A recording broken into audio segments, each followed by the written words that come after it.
Hi friends, welcome to Geetha Samayal. வாங்க மதிய சாப்பாடு பார்க்கலாம். அதுக்கு முன்னாடி கீதா சமையல் ஸ்பெஷல் ஃபுட்டில் சூப்பரான ஆஃபர் போயிட்டுருக்கு. இன்றைக்கி ஒரு நாள் தான் இருக்குது. தேவைப்படுறவங்க ஸ்க்ரீனில் தெரியிற வாட்ஸ்அப் நம்பருக்கு மெசேஜ் பண்ணி வாங்கிக்கோங்க. நல்லா சுட சுட சாதம் 25ஆந்தேதி இன்னியோட நம்மளுக்கு நைட் 9 மணியோட ஆஃபர் முடியுது. நேற்று புக் பண்ணவங்களுக்குலாம் இன்றைக்கி அமுச்சிடுவோம். ஓகேவா? இன்றைக்கி பச்சை பயிறு குழம்பு வச்சுருக்கேன். இன்றைக்கி எடுத்த வீடியோ ஃபுல்லாக நாளைக்கு வரும். கண்டிப்பாக மிஸ் பண்ணாமல் பாருங்கள். சூப்பராக இருக்கும். பச்சை பயிரை வறுத்துட்டு பொடி பண்ணிவிட்டு குழம்பு வச்சுருக்கேன். இது தோசை, இட்லி, சாப்பாட்டுக்கு எல்லாத்துக்குமே சூப்பராக இருக்கும். பழையது இருக்குது.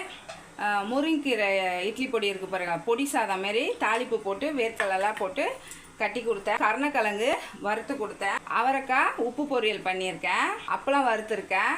கொஞ்சமாக தக்காளி ரசம் வச்சுருக்கேன்.